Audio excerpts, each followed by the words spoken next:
explicar. Tá ok? Bem, boa tarde. Nós estamos recomeçando a apresentação do lançamento do livro Gigante, uma autobiografia, do professor José Maria Carvalho Ferreira. Essa transmissão está indo ao ar diretamente, ao vivo, mas devido a uma deficiência técnica inexplicável, ela não foi. Então, estamos recomeçando uma gravação para disponibilizar mais tarde as pessoas que foram impedidas de ver devido a essa deficiência técnica da universidade, ok? Bem, então eu queria dizer para vocês, novamente, que estão aqui presentes, que essa atividade do No Sol está vinculada diretamente aos 50 anos do programa de estudos pós-graduados em Ciências Sociais da PUC, que comemora nesse ano, que é um programa que todos nós temos muito orgulho de pertencer a ele, e ele é um programa que deu muito orgulho e dá muito orgulho também para a pesquisa e o ensino no Brasil. Há 30 anos atrás, há 31 anos atrás, para ser mais preciso, nós realizamos aqui na PUC de São Paulo um evento chamado Encontro Internacional Libertário, com pesquisadores que vieram de várias partes do planeta. Pesquisadores universitários, professores, e que estiveram aqui durante uma semana em São Paulo, nesse teatro, e foi quando nós conhecemos o José Maria Carvalho Ferreira, e a partir de lá selamos uma amizade muito intensa, muito querida, nada o tempo inteiro. Desde lá, o professor José Maria Carvalho Ferreira, ou Zé Maria, se tornou parte constitutiva do programa de formação, se tornou uma pessoa imprescindível nos nossos encontros e principalmente para as práticas libertárias no Brasil e na América Latina. Eu queria apresentar o professor José Maria Carvalho Ferreira a partir de 3 pontos que eu volto a insistir que são imprescindíveis. O primeiro deles é que o José Maria, ou Zé Maria, ou Zezinho, como nós chamamos, não é, veio da zona rural, camponês, da onde veio todo o anarquismo de 1840 de Proudhon, no que é a propriedade, um jovem camponês que foi para das cidades francesas, e ali apresentou pela primeira vez a possibilidade de se pensar o fim da desigualdade socioeconômica e a experimentação de uma vida livre, que não se chamaria mais nem sequer democrática, mas se chamaria livre, libertária, anarquista.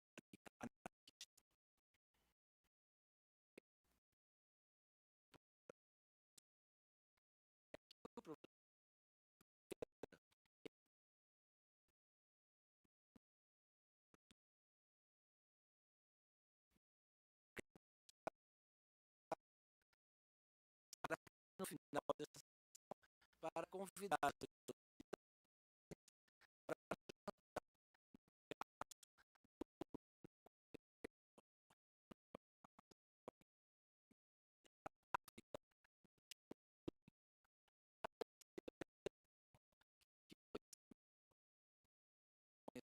hoje,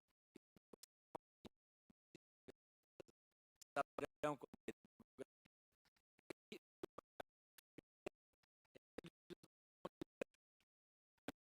jurista português e que é responsável não só por essa figura, como pela garantia de terras de muita gente em Portugal. Então, é verdade isso. Isso não é mentira, isso não é brincadeira. Tem umas pessoas, elas acham que os anarquistas só fazem bagunça. Nós fazemos e temos muito bom humor, não é? Mas isso que eu acabei de dizer é a mais pura verdade.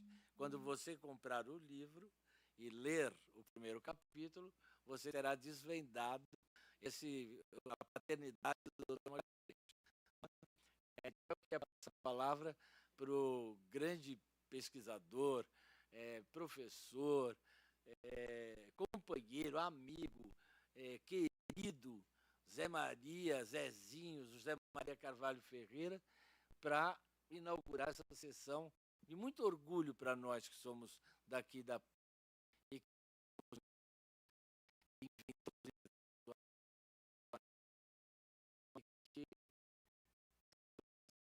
com ele aqui conosco.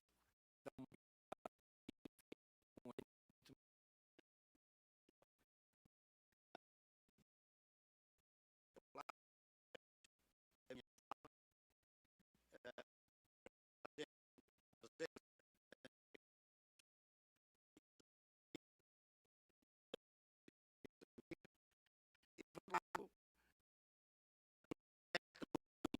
histórico, também coletivo, da qual eu, quando da minha alocução ao capítulo 8 de expansão de vida no Brasil, não há dúvida nenhuma que o NUSOL, no quadro desta universidade, preenche requisitos únicos nessa mesma expansão, em termos de solidariedade, em termos científicos, em termos de amor, em termos, enfim, daquilo que eu posso dizer que devia primar na espécie humana enquanto base de vida cotidiana.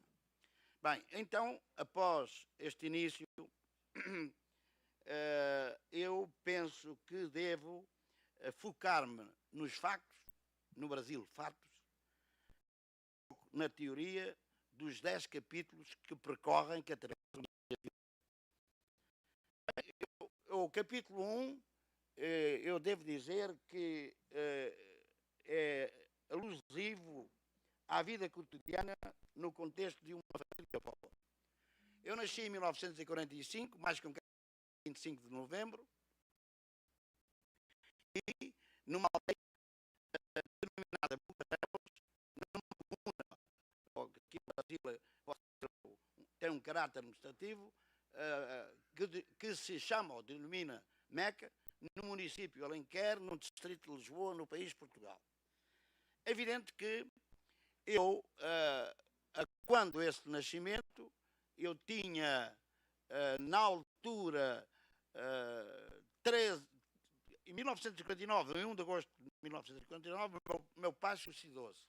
A composição desta família nuclear passava por 4 meninas, ou 4 mulheres, e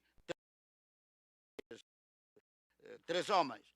Quer dizer, a distância temporal, histórica, da minha irmã mais velha relativamente a mim era de 30 anos. Portanto, a minha mãe criou-me, pariu-me, falar de mal e depressa, já com 45 anos.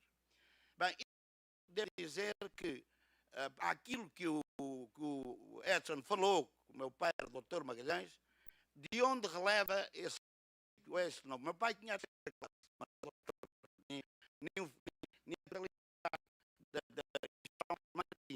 mas tinha uma vocação, ou melhor, lia muito e lia sobretudo os pressupostos jurídicos do tempo do fascismo, sobretudo a nível da Federação do Trigo e de outras realidades ligadas ao mundo camponês. Evidentemente que ele, ao saber de leis, ao ter uma compreensão que qualquer advogado eventualmente tinha, de uma forma, eu diria, de uma forma completamente espontânea, informal, porque ele não cursou a nenhuma universidade, o que é facto é que as pessoas iam junto dele a pedir conselhos sobre problemas de conflitualidade, problemas de conflito, e, sobretudo, deu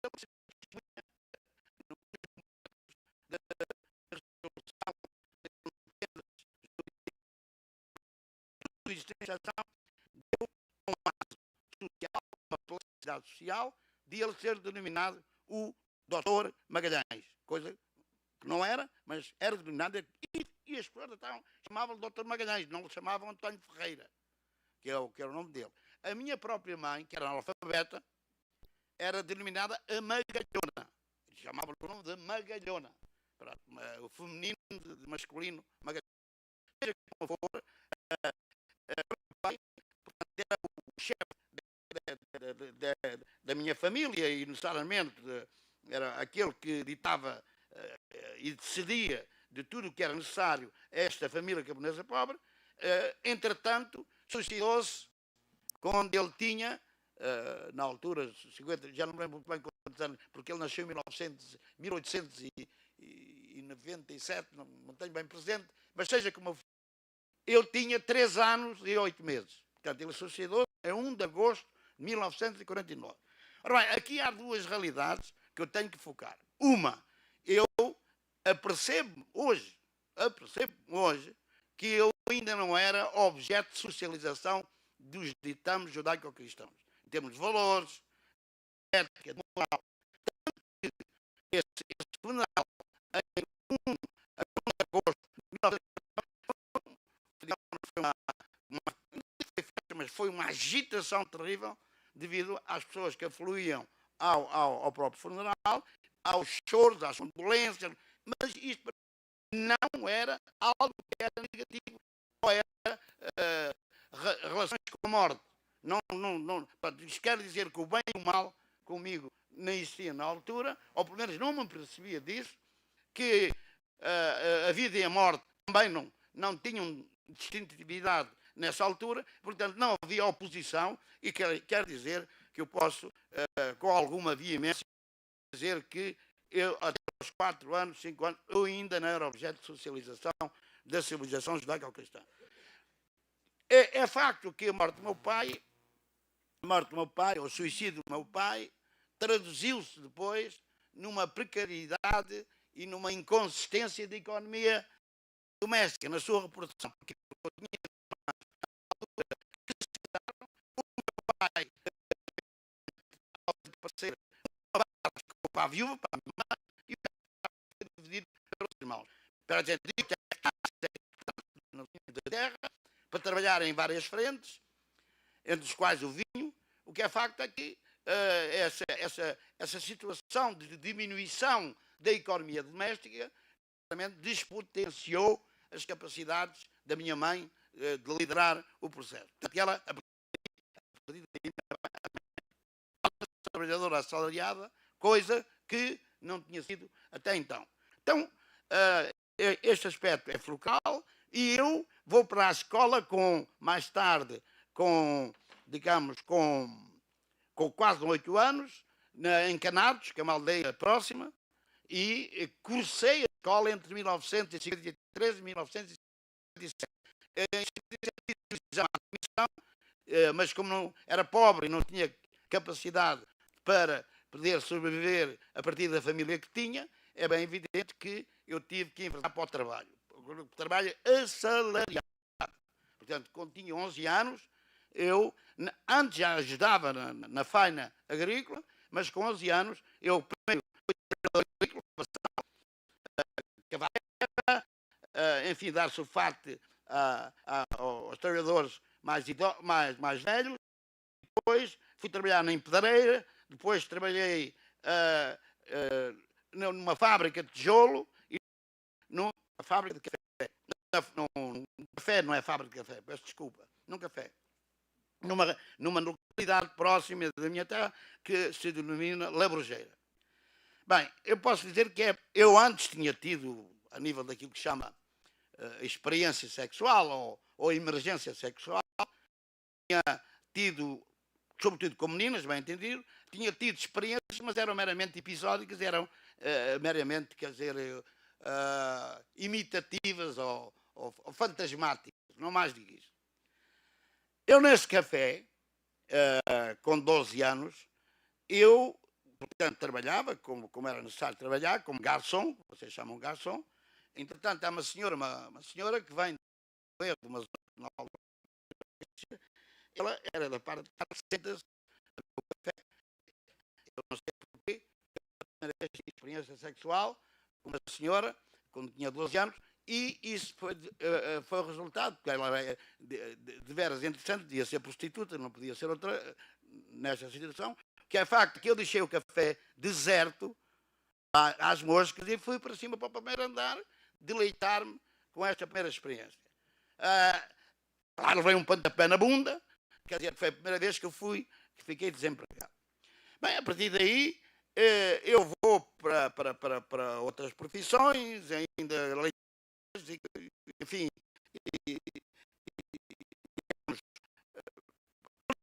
eram próximas da localidade onde vivia.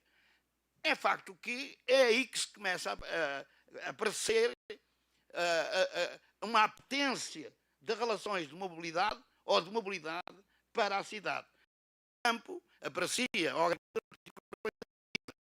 minha expansão de pessoa, ou pessoa, ou porque não podia ver música, não podia ouvir música, ou porque eventualmente não podia participar. Assim foi, dimensões e relações de mobilidade entre campo e cidade. Vou para Lisboa com 13 anos, mais ou menos com 14, e vou trabalhar ainda em cafés, ainda em leitarias, ainda em casa de hortaliças e de legumes em geral, e de frutas, e também ainda trabalhei numa drogaria. É que eu, por esta apetência de querer ir ao cinema, de querer escutar música, de querer estudar, é facto que eu, bem, acabou, não quero mais, não pôr um irmão meu com o qual eu vivia, e eu não quero mais isto. Eu não quero mais isto, e depois fui trabalhar na Avenida João 21 3C, no Arieiro, em Lisboa, para uma empresa de construção civil, mas onde o meu trabalho seria de aprendiz de máquinas da construção civil. Eu, quando vou para lá, fui viver, porque antes vivia em quartos e outras coisas mais, em prédios, vou viver para barracas, para uma barraca de madeira, ali junto às celas olivais, e depois, como o meu irmão tirava-me o dinheiro todo, o meu salário, e só queria prostitutas e vinho, eu um dia resolvi roubar aquilo que me pertencia e fugi e fui viver na Travessa do Calado, número 22, uma barraca que vocês chamam aqui, não sei se chamam aqui, bem, toda a gente sabe que é isolada na Travessa do Calado, número 22. É bem evidente que, posso dizer, 14 anos, eu assumo uma autonomia total, absoluta, relativamente às decisões ditas financeiras, ou de trabalho, ou de ir ao cinema, ou de ir à música e por aí fora. E há que dizer isto, a minha potência, nesse momento histórico, que já tinha sábados e domingos, é pelo cinema. Porquê? Porque eu, a partir dos 14 anos, não cresci mais. Isto quer dizer, na minha relação, sobretudo com mulheres, eu sentia numa situação de inferioridade ou de negação. E eu assumo esta acumulação primeira no cinema e agora, já que eu não consigo vencer no físico, vou vencer com a mente e a psique. E é por isso que o estudo aparece e emerge com uma necessidade intrínseca à minha evolução. Portanto, e aí começo a estudar na Escola Industrial Afonso Domingos e segui toda uma parte de formação, ou de educação, como queiram, mas numa escola que era vocacionada mais para competências e qualificações industriais ou comerciais, de que, por exemplo, liceais ligadas à medicina. Porque eu queria ser médico, porque era uma profissão humanista, mas depois também podia acariciar as senhoras, enfim histórias loucas. Seja como for, eu, em termos de estudos, deixei a Escola Industrial Afonso Domingos e fui inscrever-me no Charles Pierre, ensino noturno.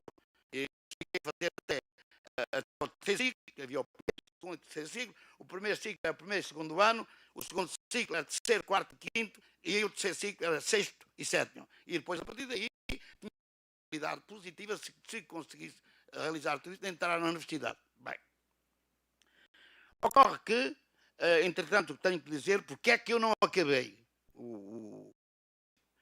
Eu a seguir esta empresa de Antunes Ferreira, e que está ligada à construção civil e à mecânica, eu fui trabalhar por uma empresa denominada José Ribeiro Indústrias construção e do destino, o fascista, mas o filho era revolucionário, de esquerda. Pronto, entre nós os dois, eu agora fosse aprendiz, ajudante de mecânico, entre nós dois cria-se laços de amizade, enfim, de coisas que às vezes não se compreendem muito bem como elas ocorrem.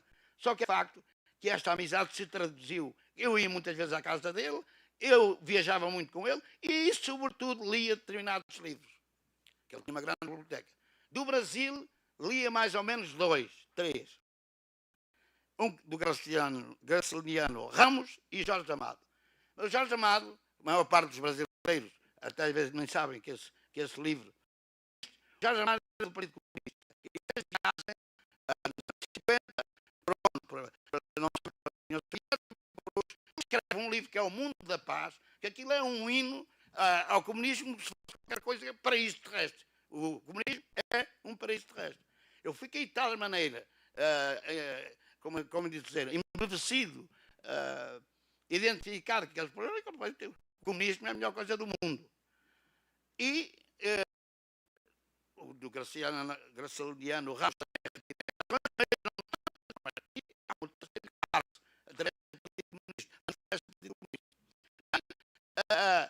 esta situação leva-me à oposição ao regime de Salazar, fascista de Salazar, leva-me à oposição, inclusivamente eu, na minha vida já em Campolide, já, portanto, noutras oficinas, noutras empresas, eu conheci diversos membros do Partido Comunista clandestinos, mas que nunca davam a cara, por razões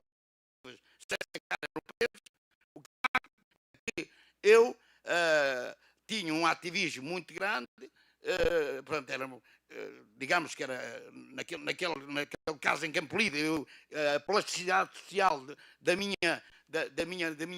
do meu ativismo era grande. É facto que eu depois fui para a CDE, que é a Comissão Democrática Eleitoral, em 69, e o que ocorre é que eu fui eleito delegado para essa Comissão Democrática Eleitoral através de Campolide, da freguesia de Campolide.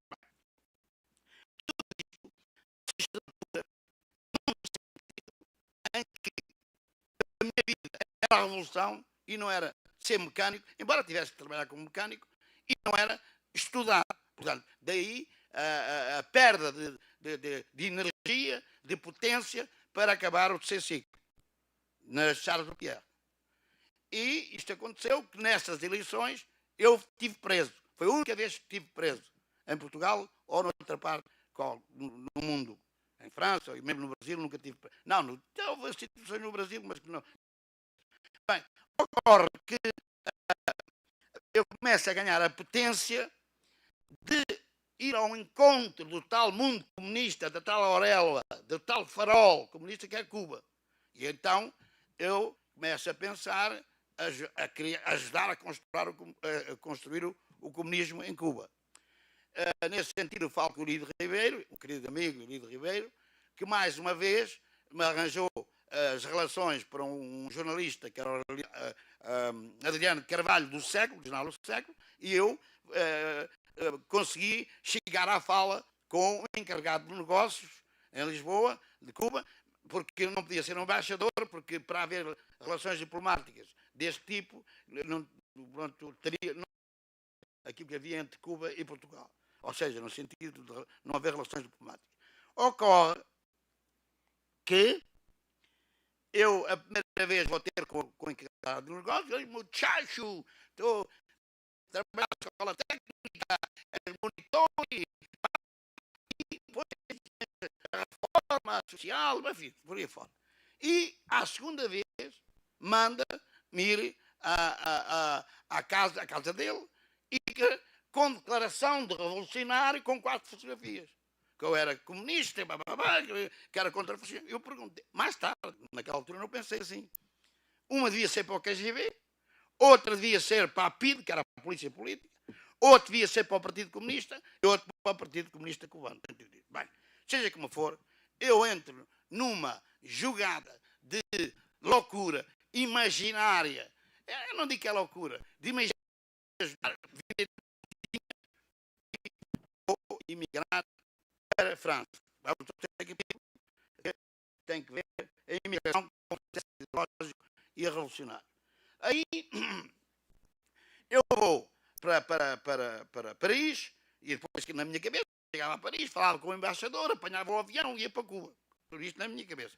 Porque durante tudo isto, esse encarregado do negócio não deu uma fala de resolução ou de decisão sobre isto. Na minha cabeça. Mais uma vez, ele distribuía em Portugal um caderno de circunstância. Caderno de circunstância que, efetivamente, tinham que ver com a luta contra o fascismo em Portugal, mas que era uma posição, digamos, não do Partido Comunista, uma posição autónoma, radical. E ele é que distribuía. O que é que ele diz? Vais para Paris, vais para a casa deste senhor, Manuel Vilaverde Cabral, que era um dos intelectuais dos cadernos de circunstância.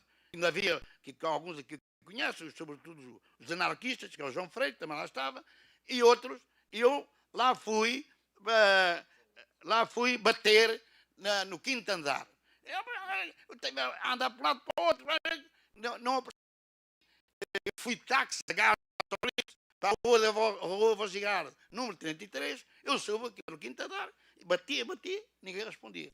Bem, vi um homem, com uma bolinha, este deve ser da decadência de circunstância. Eu soube que é a primeira vez, cá está. Quer dizer, a primeira vez ele não vi no óculos.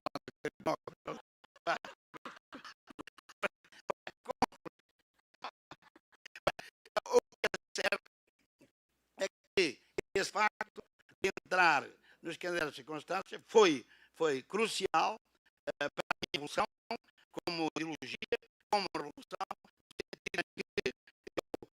Ao fim de 15 dias já não ia para Cuba, porque já me tinham, eles, cadernos de circunstância, mais ou menos já me tinham dito de modo inequívoco o que era Cuba, Rússia, China e por aí fora.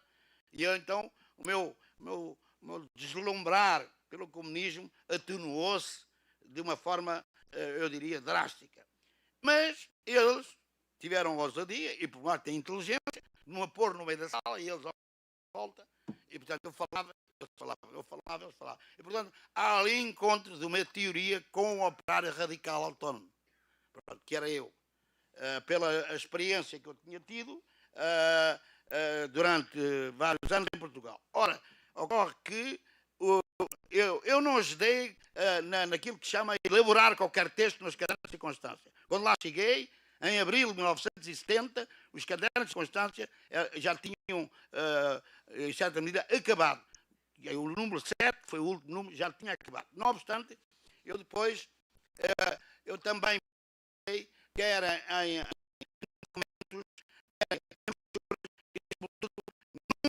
documentos, num jornal, a classe operária contra o Estado, contra o capital, mais dinheiro e menos trabalho. Portanto, isto é toda uma relação obreirista dentro de uma lógica de luta de classes não igual à luta de classes dos partidos comunistas, porque sabemos que é diferente. Bem, eu a partir daí vivi também em parte, não somente a maturação revolucionária baseada no marxismo e ainda no conselhismo, que é a obra do António Pannekoek, e do situacionismo, que eu já vou focar, quer dizer, algumas coisas, mas tenho que focar, depois não, tenho que focar agora. Pronto, eu, ao enverdar por este caminho, ao situar-me na linha do marxismo e do situacionismo, o constitucionalismo era menos teórico e mais prático. O situacionismo levava-me a criar situações ou desvio revolucionário contra o Estado e contra o capital. Uma das coisas que eu ajudei a criar foi o Partido Mandraquista. Dentro deste, o que era Partido Mandraquista, que vocês não conhecem o Mandrake, é um mágico dos Estados Unidos que fazia desaparecer a mercadoria como é que eu ia dizer, das estantes. Ocorre que nós que falamos isto, era discos, era carne, era livros, era tudo, como dizer, devolvido à classe operária, devolvido aos trabalhadores, que nós nos considerávamos, que era uma espécie de devolução que o capital tinha indiretamente a todos nós. Mas isto era uma espécie de luta, que era uma luta muito espontânea, muito informal e muito festiva. Quer dizer, já que não se conseguia fazer a revolução, no sentido estrito do termo, pelo menos havia uma pequena revolução cotidiana aos sábados e aos domingos. Tudo que isso se fazia aos sábados e aos domingos. Não estava a trabalhar e podia-se fazer a comida comigo, podia-se beber. Um dia, no Bon Marché, porque isto parece impossível, eu roubei, não sei como é que consegui pôr isto, a garrafa aqui atrás, uma garrafa quase de 1 metro de altura. Enfim, isto não tem quase de explicar.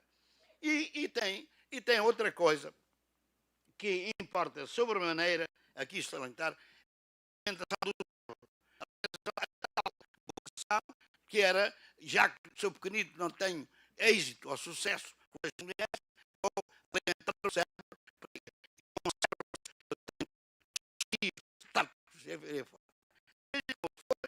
eu fui para Vincennes é a Universidade de Paris 8, que me diz que foi criada, no ano que foi criada, foi o ano que eu fui, em 1900, em 7 foi experimental e a universidade foi em 1970.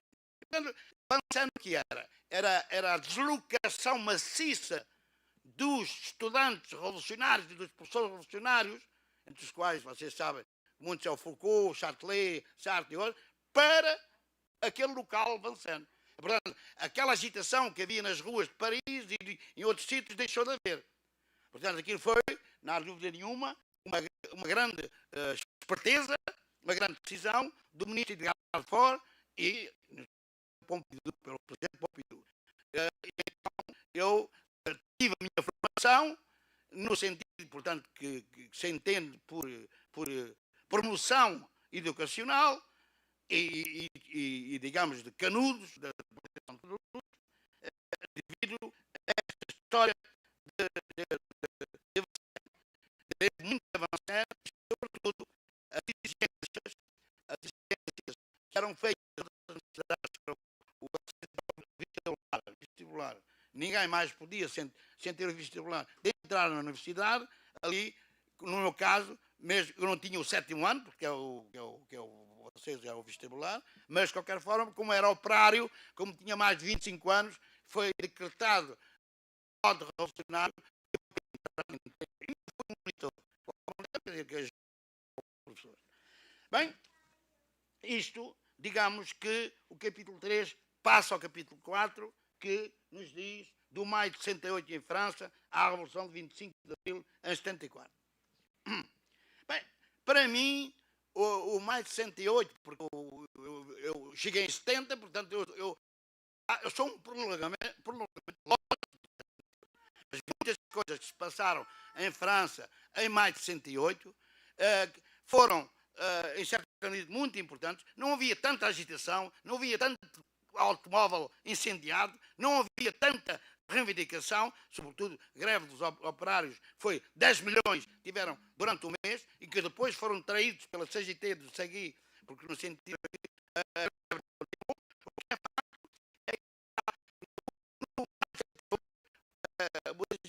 falar só dos partidos e de sindicatos. Esse caso é um movimento anticultural. É um movimento anticultural.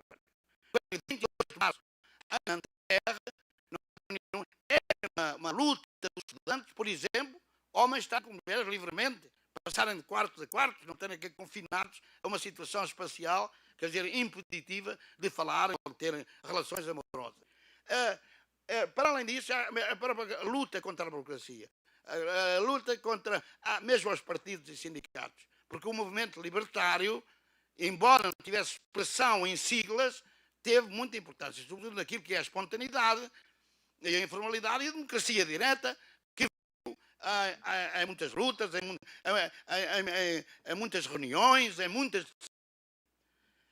Eu, em maio de 68, foi para mim, seguir aquilo que se passou, uma aprendizagem de uma vida cotidiana que não tinha tido até então. E isto, como é que dizer em português? Pode-se deduzir não somente das leituras, das leituras de livros de novos e revistas e por aí fora, mas na própria vida cotidiana, a liberdade da vida cotidiana, a maneira de comer, a maneira sobre aquilo que nós podemos falar, não é menos importante, a luta contra a poluição, a luta contra a destruição da relação homem-natureza.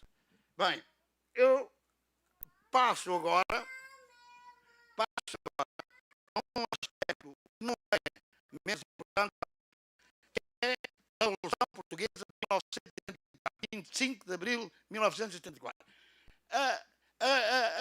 Muita gente fala da guerra colonial, mas esquece que não é só a independência que o problema subsiste, a independência de Angola, Moçambique e por aí fora.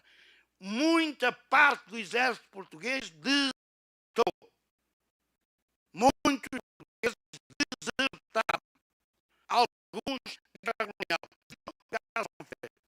Bem, é facto que essa deserção ela era pacífica, para os países que davam acolhimento, davam liberdade à ação das pessoas. A França, naquela altura, era um dos países que não impunha ser comunista para ir para a Rússia. Isto levou a que o laboratório experimental e de 25 fosse criado uma parte desses desertores. E não só por militares, não era propriamente, porque há partes da guerra e queriam justamente, quer dizer, evoluir no sentido contrário. Tudo isto, sem exceção, cria um puzzle golpista dos militares, ou de golpe, que dá origem a que, em 25 de abril de 1974, não fosse necessário dar um tiro entre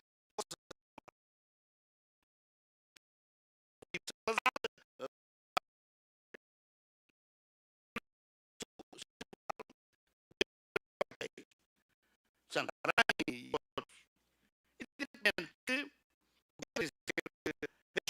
isto começou com a canção, a saída desta revolução, começou com uma canção do Zeca Afonso, Grande La Vila Morena, peço desculpa, Morena, numa estação televisiva, numa estação de rádio.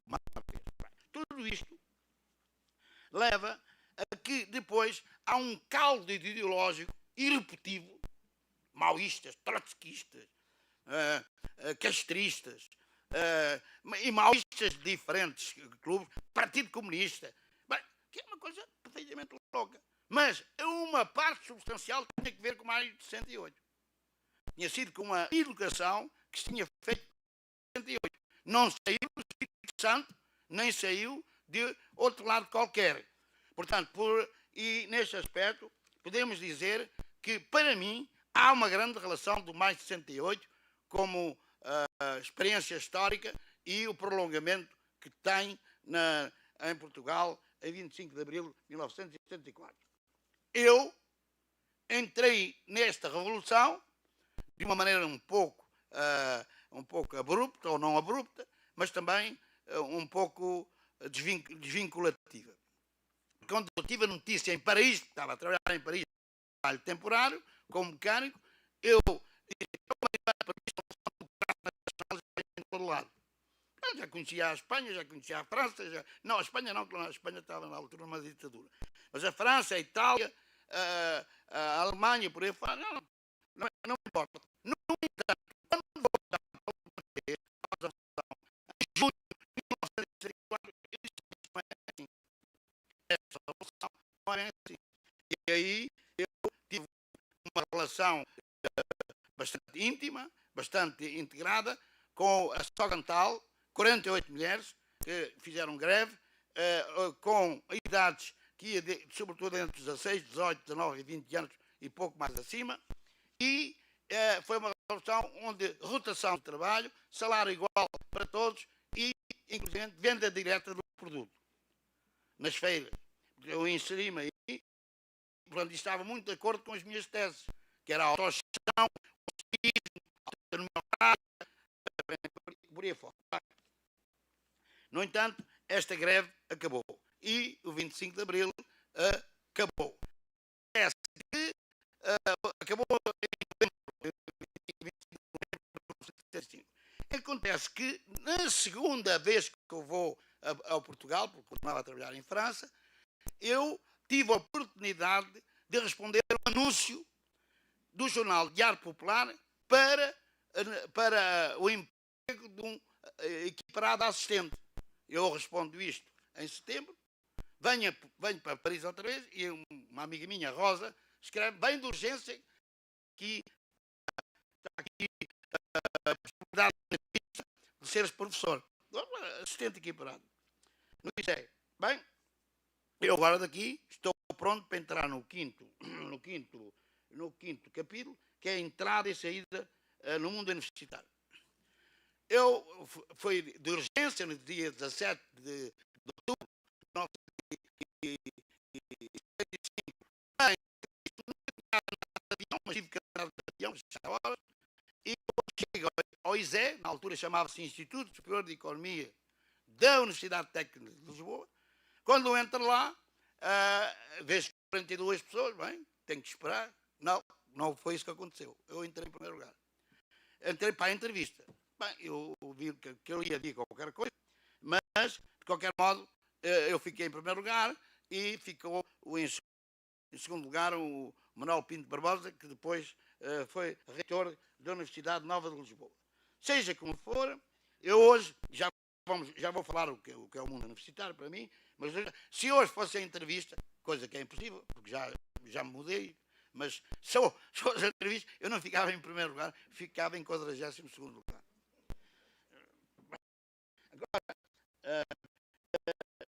mas diga-se de passagem, porque fiquei em primeiro lugar? Porque o período histórico que vivencia isto, a entrevista, estava numa fase de transição para o socialismo em Portugal. Em 11 de março houve um golpe contra a direita, lá pelo poder, os militares, o MFA, Movimento das Forças Armadas, no sentido de iniciar a transição para o socialismo, nacionalização dos meios de produção, a comandar toda a economia. Eu fiz entrevista nesse período, porque a partir de 25 de novembro de 1975 acabou. Não posso ler. Mas eu então entrei, claro que eu ouvi que era fácil, porque o marxismo era a base, o marxismo de frente para trás, para a frente, e eu estava tudo bem, e é aí que nasce a realização do mestrado, da licenciatura, a primeira equivalência à licenciatura, mestrado, doutorado, que acabei em 84 na Universidade de Paris, 10 anos. E em 82 o mestrado. Seja passível de pensar que eu, a partir daí, subo os diferentes escalões institucionais e organizacionais que a universidade, concursos, outras coisas mais. E, portanto, passei de quebrado assistente em 75 a professor catedrático em 1994. Tudo isto era com um concurso, não era brincadeira, mas de qualquer maneira consegui lá chegar. Eu tenho que dizer e também consegui, a nível daquilo que se chama objeto científico da sociologia, desenvolver com outras pessoas um lugar próprio numa escola de economia e de administração, o que quer dizer que considerava a sociologia como mero instrumento científico e nunca como objeto científico próprio. Eu sempre que a sociologia e, portanto, portanto, e se fosse legitimada e institucionalizada como objeto científico primeiro e com grande possibilidade de consegui, ajudei a conseguir, porque é para não dizer que isto é tudo obra minha, o grau de doutor em Sociologia, a agregação, que vocês aqui chamam consegui em Sociologia, doutorado em Sociologia, mas a um dado momento, nesta evolução, nós quisemos construir aquilo que se chama uma licenciatura, um bacharel, não sei o que vocês chamam. É porque economia tinha, a administração tinha, a matemática tinha, e só faltava ciências sociais de ter uma licenciatura, um bacharel. Conclusão, tentámos todo o mundo, em 2000, isto foi a última derrocada, foi em 2005, tentámos construir um puzzle emanado, disciplinar por os 4 departamentos, professores de matemática, professores de economia, professores de gestão, professores de ciências sociais, só que, a facto, isto foi a votação no plenário do Conselho Científico, nós ganhámos por 95% dos votos, em 200 e tal doutores, aqueles que tinham o poder perderam e só tiveram 5 votos, 5%, só que sabotaram tudo isto. Sabotaram isto no Senado, nem quer falar nisto. Portanto, eu até quero dizer como é que o poder é exercido nas universidades. Como é que a perversão dos poderes é, e, sobretudo, também articulado com grupos maçónicos e religiosos e outros, e também com o dinheiro, com o poder do dinheiro.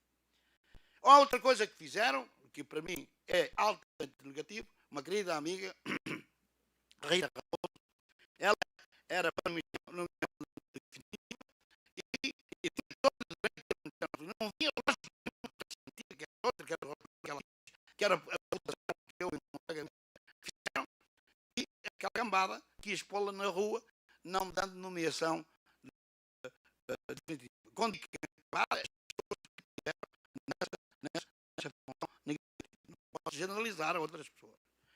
Bem, a partir daí, quer dizer, eu comecei a entrar num jogo mau, com poder dentro da universidade, e o que ocorre que o que safou foi o sócio.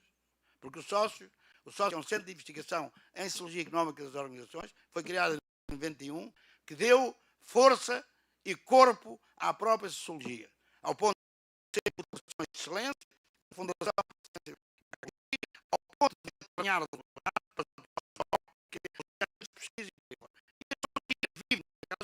por causa do sócio. Sócio, Centro de Investigação em Sociologia Económica e das Organizações. Bem, eu sempre pegar nestes pequenos pontos de conflitualidade e sabendo que a conflitualidade integrou e quer internamente, quer externamente a minha vida, é evidente que eu sofri com isto, eu revoltei-me com isto. E depois, vocês já sabem, que começa a funcionar no sentido de por outro lado, houve um acontecimento histórico na Madeira, que é uma ilha, que ainda faz parte, é uma ilha de Portugal, com um acontecimento histórico, onde 43 pessoas morreram numa cheia. Eu, relativamente à natureza, que tenho tenho uma posição, não sei se é radical, mas de grande amor e de grande identidade, aquilo fez-me um mal do outro. Começa, então, depois de uma situação a partir daí, que vocês vão ver que é a entrada da minha loucura. Por estes 2 acontecimentos, sobretudo por estes 2, eu entro na loucura. Mas isso é mais tarde. Neste momento vou entrar no capítulo 6, que é como é que eu cheguei ao anarquismo. É evidente que, como viram já relativamente à minha evolução na sociedade francesa, como imigrante e como revolucionária, eu era fundamentalmente marxista, mas mais tarde passei a ser mais situacionista do que marxista. Isto é bem verdade, que eu fui um dos fundadores de uma revista que se chama Subversão Internacional, que publicou 6 números entre 1977 1979. Portanto, o anarquismo, quer dizer, eu era bakunino, de acordo, eu gostava do bakunino, mas estava longe dos meus propósitos intelectuais ou ideológicos.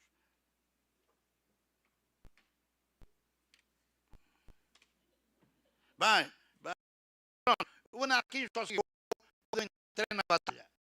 Tá?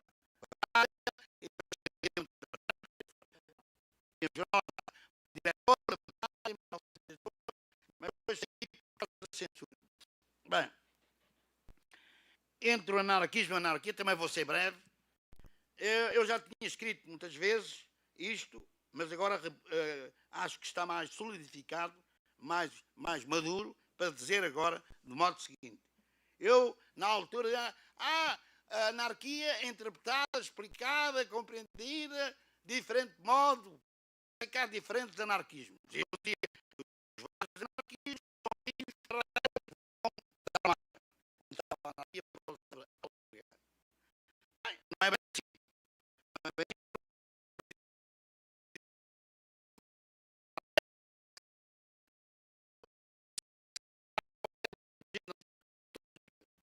a partir daí, se grupo ou associação, é essa condição básica e não o contrário.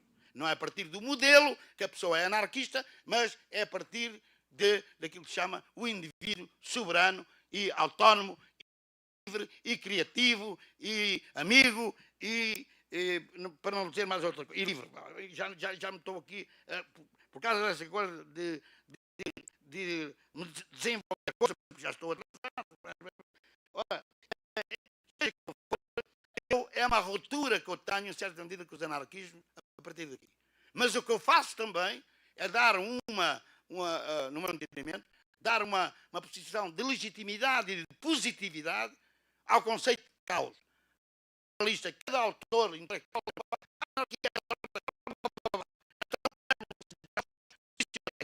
mas é um conceito de organização pessoal. Depois pode passar dimensões temporais em termos de grupo ou organização, ou até de sociedade, se quiserem, nem que seja em termos de pensamento. Ora, o capítulo 8. O capítulo 8 leva-me para a expansão de vida da minha vida no Brasil. Eu devo muito ao Brasil, digo já. Aprendi muito do Brasil, em termos de amor, de amizade, de verdade e de criatividade, que eu considero anarquia, é assim que eu considero anarquia. Amor, amizade, liberdade e criatividade. Claro que isto não é extensível a todos.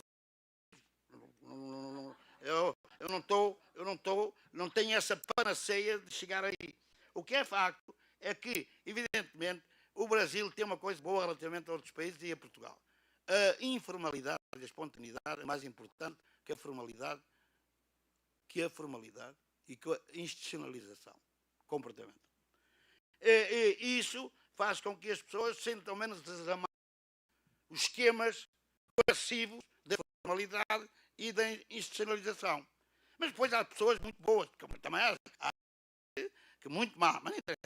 Há pessoas muito boas em que me fazem ficar a minha vida. Eu considero no meio universitário, no mundo académico, com especial incidência para o no sol, eu não estou a dar aqui graça, mas com especial incidência para o no sol, e na pessoa do Edson Passetti, para ele ficar mais contente, e sentar a engraxar,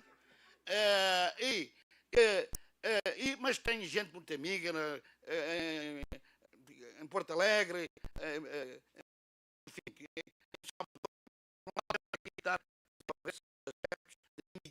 particulares ou visuais. Agora, há um outro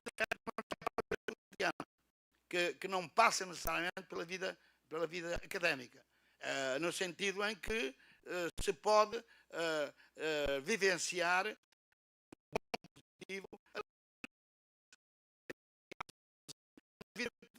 porque quer dizer,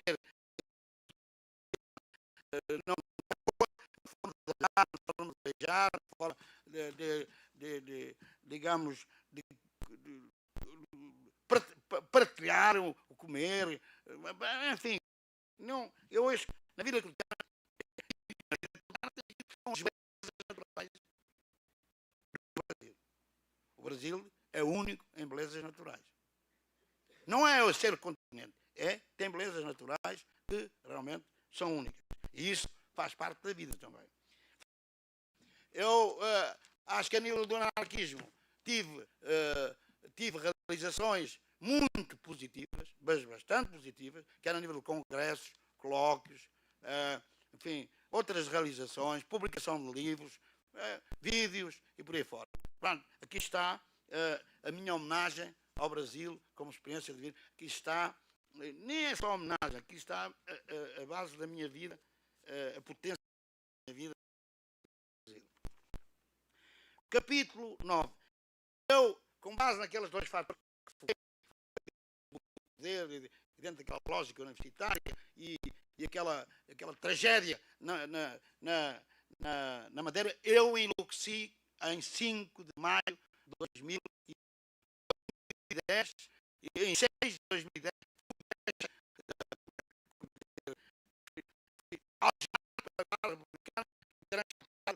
depois de Lisboa. Eu não conto, que não ele está.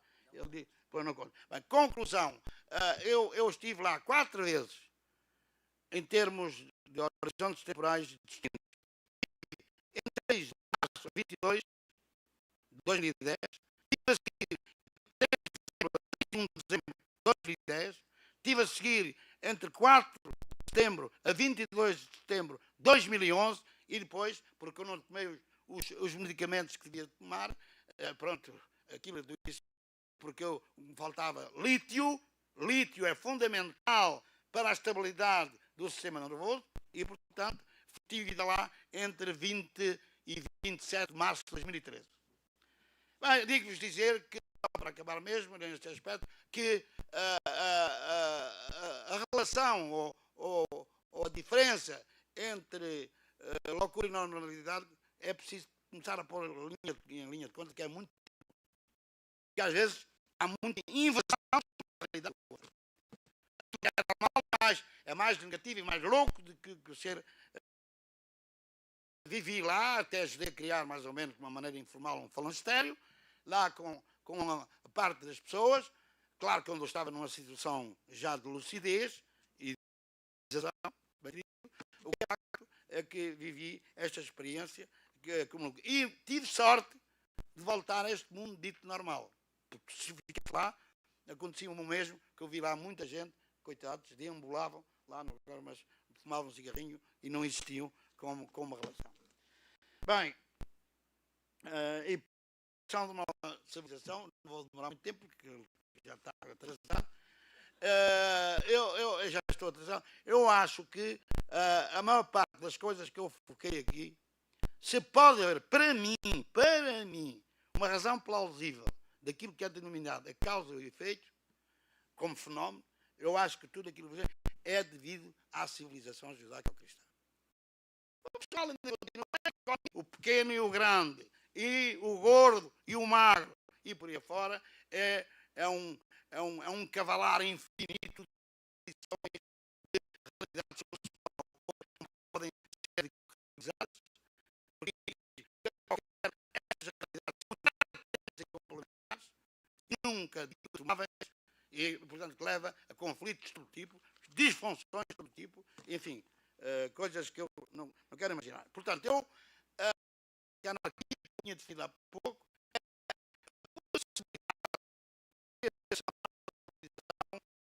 em que estas oposições, estas dicotomias não têm lugar. E, portanto, como já disse, que era um caso, não vou agora referir, só que é facto, se a espécie humana não se reportar às outras espécies animais e espécies vegetais, em que a espécie humana julga que é racional e que a outra espécie é para matar, é para comer e não para viver, portanto é para morrer, enquanto a espécie humana estiver a pensar assim, não vai longe, vai morrer também. Ou seja, vai para o abismo. Portanto, esta relação dialógica que é entrar no entendimento das espécies animais, ela também, hoje, é passível de desenvolver, no meu entendimento, limpando rios, mares, reconstituindo florestas, destruindo a maior parte das cidades que têm para cima de 45 ou 50 mil habitantes, como queira, na qual essas cidades têm um equilíbrio vivencial de oxigênio e água,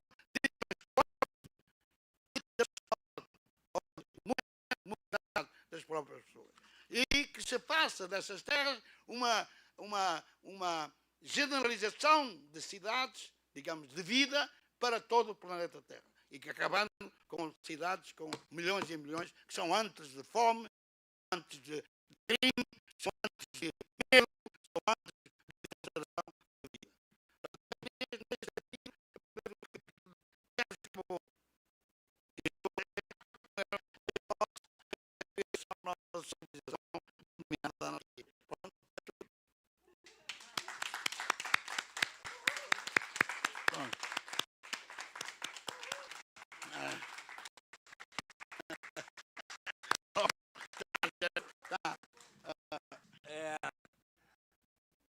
Bem, eu acho que... Deixa eu ver aqui. Eu acho que a gente tem uns 15 minutinhos para quem quiser fazer alguma pergunta. E enquanto o Zé vai respondendo as perguntas, eu vou vendendo os livros. Tá bom? Que aí dá para a gente conversar mais. Vou dar truque. Não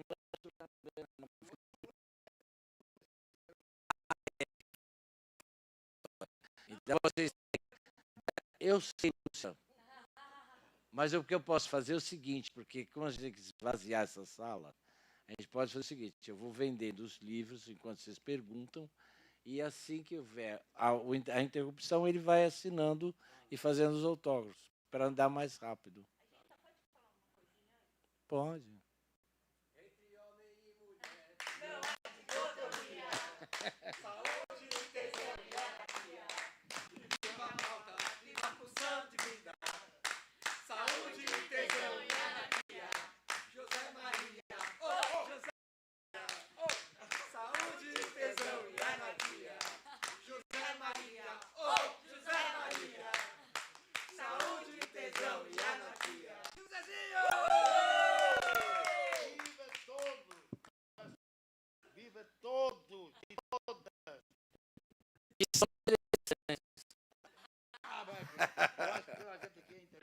Ah, sim, aqui tudo bem. Então eu vou fazer o seguinte, quem quiser fazer alguma pergunta, então fica à vontade. E quem quiser comprar livro, me encontre ali naquela esquina. Mais fácil. Não aceitamos cartão. Tudo bom, Tarcísio? Não aceitamos cartão. Não aceitamos... O que mais? Pix?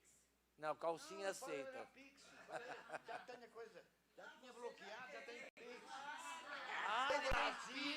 O Brasil me ensinou. Olha, para pagar Pix. Mas eu te digo, isso é revolucionário. É revolucionário. Não vi isto em lado nenhum. Achei o Pix. Nunca vi em lado nenhum. Bom, vamos lá então. Vai. Quem quiser fazer pergunta, fique à vontade, por favor.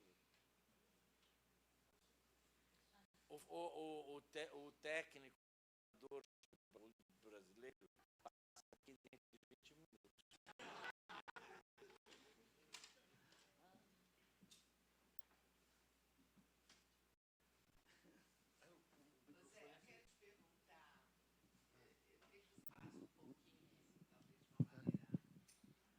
Ainda está a gravar?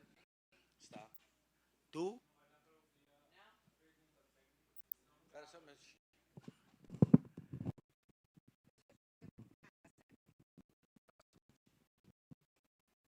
Uma relação assim entre o que você fala do conceito de anarquia tal e a questão da loucura, né? Não especificamente aquilo só que você viveu, mas assim, quando a gente fala em anarquia, a gente fala sobre um processo de desconstrução, a gente fala sobre um processo de modificação em relação às coisas. E de alguma maneira a loucura ela traz essa desconstrução interna também diante de um modelo imposto, de um modelo de enquadramento em relação às coisas, né? Então, eu não sei, me deu muita vontade de falar sobre isso, né? Dá vontade de mais tomar uma cervejinha e falar sobre isso. Mas eu acho que isso é interessante, né? E a gente determina e vai categorizar isso como sendo um ir à margem, estar à margem, né? Então, eu nem sei direito. Eu queria que você falasse um pouquinho sobre isso.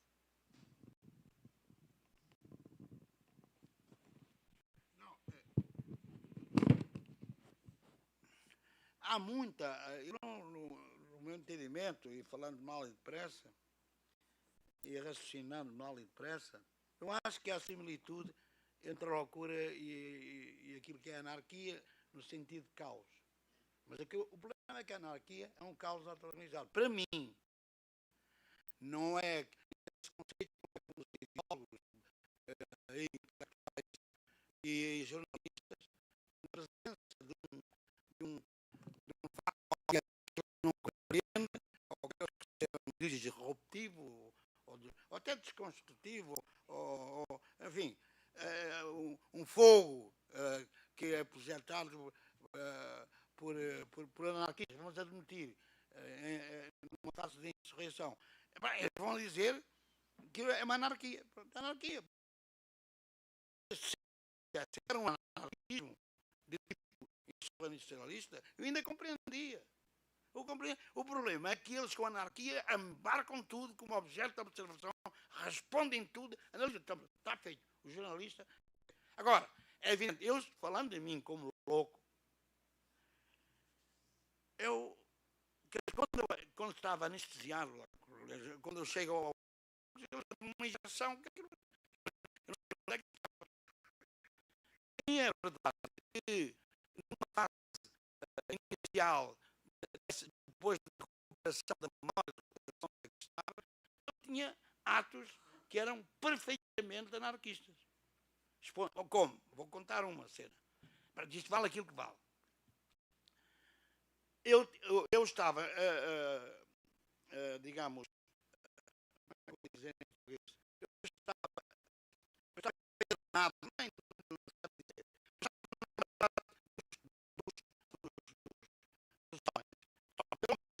mas ao lado de mulheres. Porquê que fugia? Porquê? Quer dizer, isto tem algo de subconsciente, mas tem algo de espontâneo. Como louco, que é uma autorização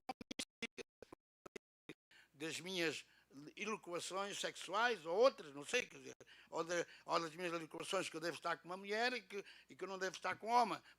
Isto é valores judaico-cristãos. Portanto, isto é valores judaico-cristãos.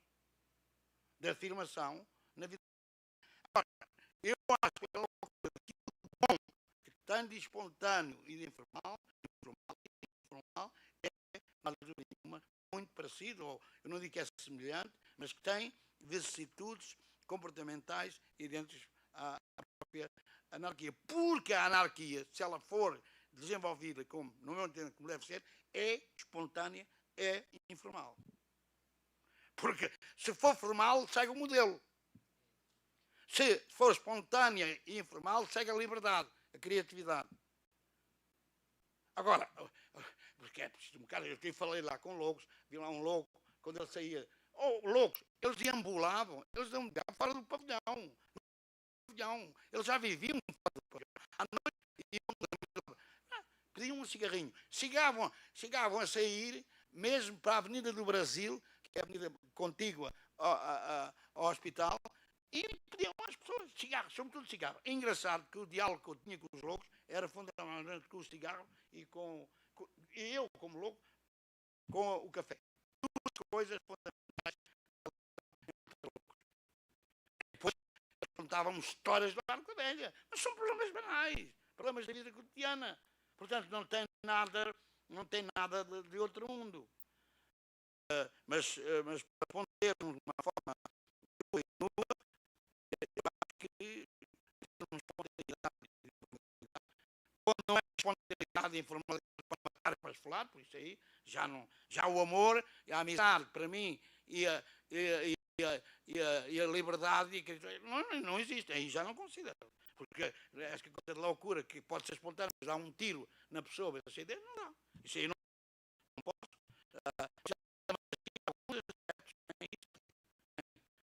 Agora, como é que por porquê? Porquê? Olha, o Cafiero, dentro dos anarquistas, o Carlos Cafiero, foi uma tragédia que o Bakunino viveu a conta dele. E até agora vou contar aqui uma história que é para as pessoas saberem. O Carlos Cafiero tinha dinheiro e tinha a La Baronata. O Bakunino,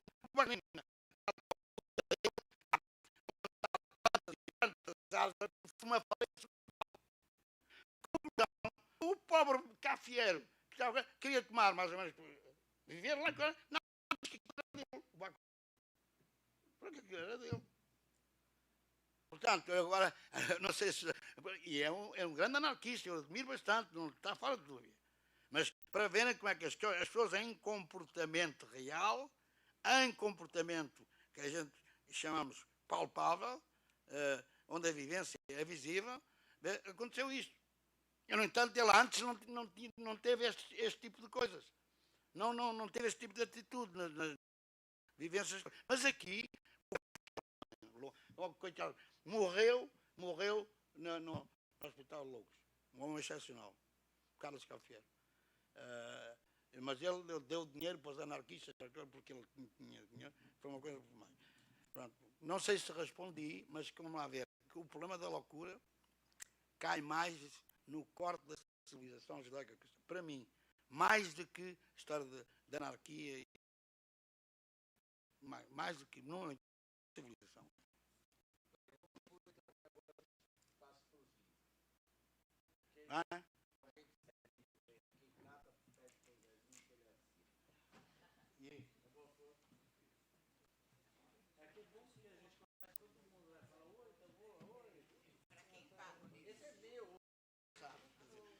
Não, queria coisa. A caneta? É você que tem caneta, eu não tenho. Alguém tem caneta para emprestar? Porque eu não tenho caneta.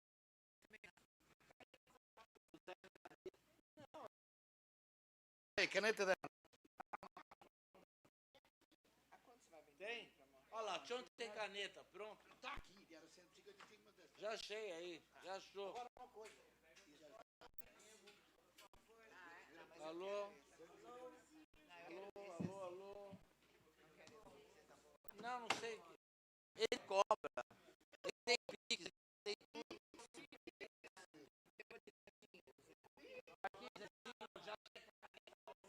Pix. Pronto. Queres pôr? Graças.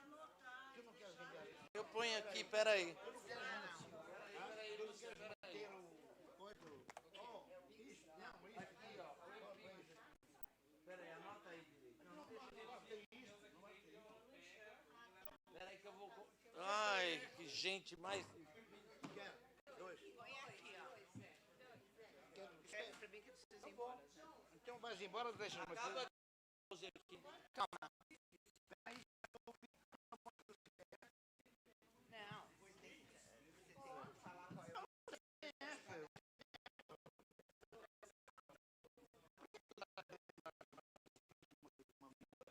Isso aqui é o CPF, Zé, não é? CPF. Isso aqui é CPF. Mas isso serve, o CPF.